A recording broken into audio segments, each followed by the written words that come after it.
Hi again, this is Stephanie Dale from the Homefront. I wanted to take a minute tonight and go over the contents of my Get Home bag. I don't have time to go over everything, but I'm going to try to go over a few things. I'm going to start with the clothing. If you drive to work every day, if your daily commute's to an office and back, you're going to need to have some clothes with you that you can travel in on foot. And that's going to have to include footwear. I work at an office all day, every day. The attire that we wear at the office is not something that I would want to travel in, and it's certainly not something that I could travel quickly in. The important part of your Get Home bag is that you want to use it to get home quickly. So I always make sure, depending on the season, that I have a change of clothes. It's winter, so the clothes that I have with me in my Get Home bag now are all geared toward warmth. This bag I did not vacuum seal. It has a waterproof windbreaker, gloves, socks, and an old hat. This is stuff I had around the house.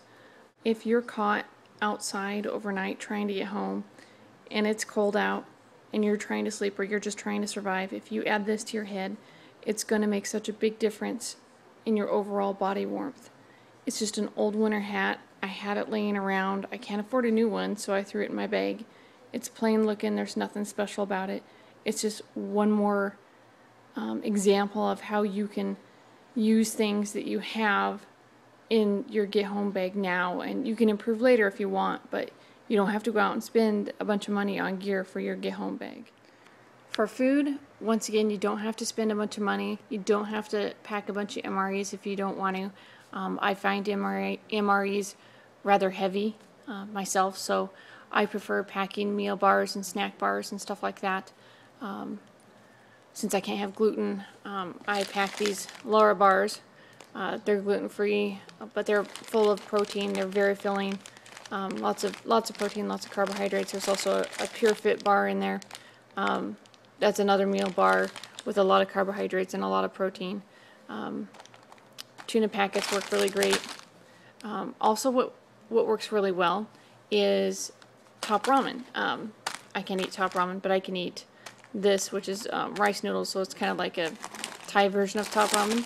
But if you can eat wheat, you can have Top Ramen. It can be eaten raw. You don't have to cook it if you don't want to. You can bust it up in the bag and sprinkle the seasoning over it and shake it like a bag of popcorn and eat it. It will slowly expand in your stomach. It will kind of rob you of some moisture, so you have to drink a little bit of extra water. But that's one thing that you can do. Also in here is a package of Clif Blocks. Clif Blocks, Shot Blocks, they're made by Clif Bar, are electrolytes, and you take a couple of blocks every hour or so to keep your electrolyte levels up. If I found myself in a situation where I had to walk home from work or from town, I'm going to be booking it. I'm going to be making as best time as I possibly can, and I'll be using those. I hike frequently as a hobby, and I know that I'll start to get dehydrated and I'll start losing those electrolytes, and if you can keep those levels up, you can make better time. And that's the whole point of your Get Home bag, is to get home as quickly as possible. I got my stainless steel mug that I can cook in if I need to, or boil water in. And then over here, I have another little secret. I like, when I'm hiking, I like having some hard candy because it prevents your mouth from drying out. And if you choose Nips, I don't know if it'll focus or not, but Nips coffee candy are loaded with caffeine. So when I'm hiking, if I start feeling a little groggy, like I'm getting tired, not tired physically, but tired like I want to go to sleep, I can start snacking on these, and it'll give me a nice little pick-me-up. So I think they would make a good addition to anybody's Get Home bag. Right here I have a telescoping spoon made by GSI. They're really durable. I can throw them in my bag and not have to worry about it being busted up into chunks when I pull it out. I have my 123 batteries in a container for my flashlight. I have my navigation kit over here, and I have some a notepad. And yes, I could spend the money and get Right in the Rain notepads, whatever. I don't think I'm going to need it, so I just got a regular notepad. I have a pencil. I could use a pen, I suppose, but I have this pencil because that's what I used to use in search and rescue. And I've wrapped it in some duct tape. And in this kit, I also have here a little radio. This is not a fancy emergency band radio. This is just a regular AM/FM radio. I think it costs 99 cents. It works perfectly. And if anything that bad has happened to cause you to walk home from work, that your car no longer runs and you're walking home, there's a good chance that there's going to be emergency broadcasts on all channels anyways. So 99 cents, I consider this fairly optional. In this bag I have the toilet paper, which I think is necessary, a sewing kit, which is just really dang handy. They're lightweight. I have room for it because I'm really religious about the weight and the space I have in my bag, and hand sanitizer. I keep a spray. I don't keep wipes because wipes dry out. The spray is better, so I use the spray. And if I need to, I could hose some tinder down with that and touch a match to it, and it would light right up. I have my buck knife, and that's the knife I've chosen for my bag. I have water tablets. That's the water purification that I've chosen for my bag. I didn't go with a filter. I think pump filters are a little big and a little heavy for a get-home bag. If I had the money, I'd buy myself a water bottle with a built-in filter, but I don't, so this works for now.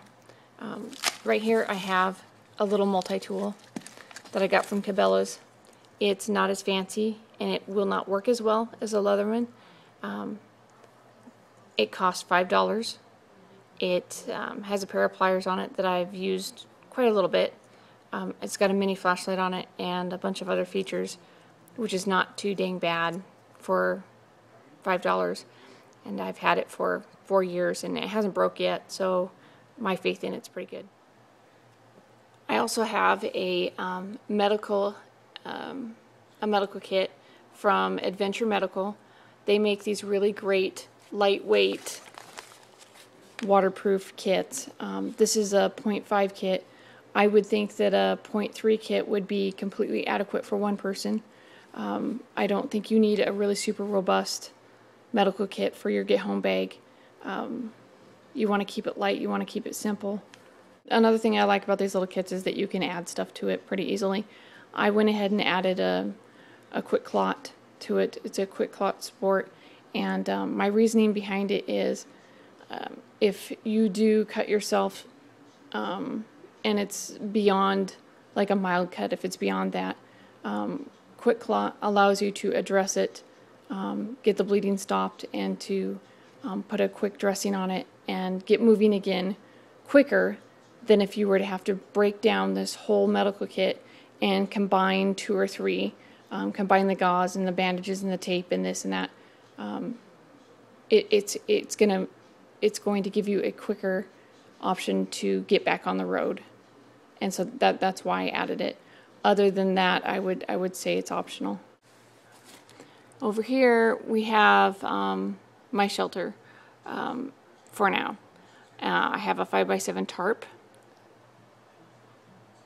and I have a garbage bag, and I have an emergency blanket. And if I was caught overnight trying to get home, which it's highly likely, I have a 30-mile walk to home, so that's very likely that I would have to spend one night, at least one night, out. I would combine these 3 items and make myself a temporary shelter for the night. Again, this bag is for emergencies only. This isn't for camping. It isn't for luxury. This is just to keep you alive and get you home as quickly as possible. My water options for the current time is a water bladder, which I keep full, and 2 water bottles, which I also keep full. This gives me 2 liters of water. These 2 bottles together give me 32 ounces, which means I'm either going to be really thirsty when I get home or I'm going to find water somewhere else. For my light, I have a headlamp that I got at Costco. I got a 3-pack of them for $7.99, so that makes them pretty affordable individually. I've used these lights for 3 years now. I've only had one of them fail. They're pretty bright, they're pretty robust. On the low setting, you're going to get about 4 hours of light out of them, so you got to take into account that you're going to burn through a set of batteries in one night, which is why you pack extras. I rubber band them together like this so they don't touch each other and short out or burst or do any of the lovely things that batteries do. And you got to remember to switch them out of your pack every so often. I also pack a mini flashlight. I have a Surefire. It's pretty bright. It really reaches out there, and I feel a lot safer knowing that I have it. It requires 1, 2, 3 batteries, and I have a whole pack of those. And that's it. Oh, that's not it. Don't forget one of these, a map. Do not circle your house and mark home on it. If your bag is stolen, you don't want to lead thieves right to your home. But know how to read one of these. It's not hard. It seems a little complicated with the compass and all that, but it's not. Get a USGS topographical map of your area and know how to read it and know how to navigate with it.